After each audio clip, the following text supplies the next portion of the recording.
আর্থিক সচিবের বেডে না গেলে কোনো মেয়ে কাজ পায় না। ছি, জঘন্য।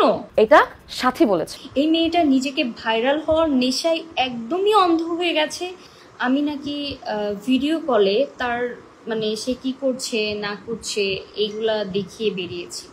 আপনাদের কাছে কি মনে হয় একটা ছেলে যে হচ্ছে একদম প্রথমেই আমার সাথে পরিচয় তার গার্লফ্রেন্ডের মাধ্যমেই হয়েছে এবং সেখানে এসে সে আমার সাথে আসলে অ্যাড হয়ে যাবে, সেখানে এসে সে তার গার্লফ্রেন্ড নিয়ে কথা বলতেছে, মানে এটা কতটুকু লজ্জাজনক একটা ব্যাপার। যে বলছে তার কি আসলে ব্যক্তিত্ব বলে কিছু নেই? যে তাকে এতটাই অবিশ্বাস করে তার বয়ফ্রেন্ড যে একটা মেয়ের সাথে প্রথম একটা দিনের পরিচয়ে তার সম্পর্কে জানার জন্য তার সাথে কানেক্ট হচ্ছে, এরকম একটা বিষয় নিয়ে কথা বলে কিভাবে? আমি হলে তো এরকম বয়ফ্রেন্ডকে বলতাম আমার লাইফ থেকে দূরে যা, আউট হ, তুই আমাকে বিশ্বাস করিস না, তুই আরেকটা মেয়ের কথায় আমাকে 5টা কথা বলছিস, তুই কেমন ব্যক্তিত্বের একটা ছেলে? আমি ডিরেক্ট তাকে কোশ্চেন করতাম এই বিষয়ে এবং আমার মনে হয় যে এই মেয়েটার ব্যক্তিত্ব বলে কিছু নেই। এই মেয়েটা নিজেকে ভাইরাল হওয়ার নেশায় একদমই অন্ধ হয়ে গেছে, যে নিজেকেই নিজে ছোট করছে।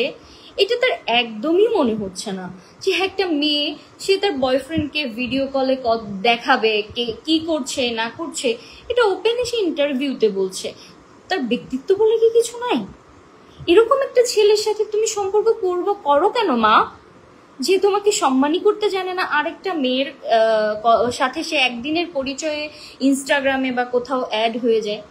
বিশ্বাস করেন, আমার মনে হয় যে এদের মধ্যে মানসিকভাবে এরা বিকারগ্রস্ত, মানে এরা সুস্থ না। না হলে এরা কিভাবে অন্য আরেকজনকে ছোট করতে এসে নিজেরই সম্মানহানি করে? আমার এতটাই সময়, আমার লাইফে এতটাই সময় চলে আসছে যে আমি আমার লাইফ নিয়ে মানে সময় না কাটিয়ে তুমি কি করছো, তোমার বয়ফ্রেন্ডকে আমি ভিডিও কলে দেখাবো? তুমি কে? তুমি আমার লাইফে এতটাই এক্সিস্ট করো?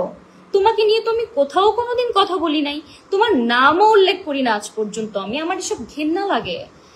যেই মেয়ে অন্য মেয়েকে একটা ইন্টারভিউতে এসে এভাবে ছোট করে কথা বলতে পারে, আমি তাদেরকে ঘেন্না করি। যদি কোনো মেয়ে আমার শত্রু হয়ে থাকে, আমার সাথে খুব বেশি মানে খারাপ আচরণ, আমার অনেক বড় ক্ষতিও করে ফেলে, আমি তার সাথে কথাই বলবো না, আমি তাকে আমার ব্যক্তি জীবনে কোথাও জায়গা দিব না।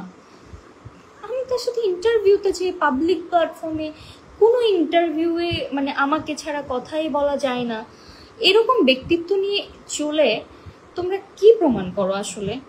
নিজেদেরকে ছোট মানে ভাইরালের এত অন্ধ হয়ে উঠেছে যে কাজকাম করতে পারছে না, একটা মেয়েকে নিয়ে যা খুশি তাই বলছে। এই যে সে আরেকটা প্রশ্ন করেছে, আমি হয়তো এটা সংবাদ মাধ্যমেও আমি এটা ক্লিয়ার করব, বাট আমার জায়গা থেকে আমার অডিয়েন্সকে আমার জায়গা থেকে ক্লিয়ার করাটাও আমার দায়বদ্ধতা। কারণ আমাকে নিয়ে যে যে ভিত্তিহীন কথাবার্তা বলছে, আমি এই ব্যক্তিত্বের মেয়ে না। আমি 100% সঠিক বা ভালো মানুষও না, কিন্তু আমি এতটা ব্যক্তিত্বহীনও না যে আমি কারো ব্যক্তিগত জীবন নিয়ে মাথা ঘামাবো, কারো ব্যক্তিগত জীবনে কে কি করছে সেটা নিয়ে তার বয়ফ্রেন্ডকে দেখিয়ে বেড়াবো। আমার কাছে কথা যে তুমি যে কথাগুলো বলছো, প্লিজ তুমি একটা প্রুফ দাও। তোমার বয়ফ্রেন্ডের সাথে আমি কথা বলেছি, একটা প্রুফ দাও, একটা।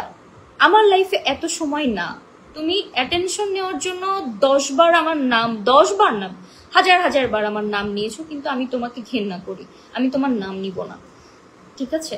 মানে একদমই এত জঘন্য অকৃতজ্ঞের মতো কথা বলছে যে যেই ব্যক্তিটা, যেই মানুষটা তাকে এত মানে যদি 10 জন মানুষও চিনে থাকে বা তাকে দিয়ে কাজ করিয়েছে, তাকে নিয়ে এত মিথ্যা কথা কেন?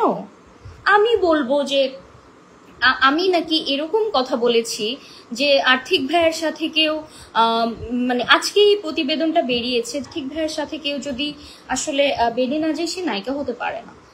ছি, জঘন্য। এতটা জঘন্য হয় মানুষ ভাইরাল হওয়ার জন্য? এত বড় মিথ্যা কথা বলে কেউ? হ্যাঁ, যেই ব্যক্তিটা আমাকে গাইড করছে, আমাকে ছোট থেকে বড় করছে, আমি তার সম্পর্কে এরকম কথা বলবো? একটা প্রুফ প্লিজ, একটা প্রুফ দেখাও যে আমি একে বলেছি এই কথা।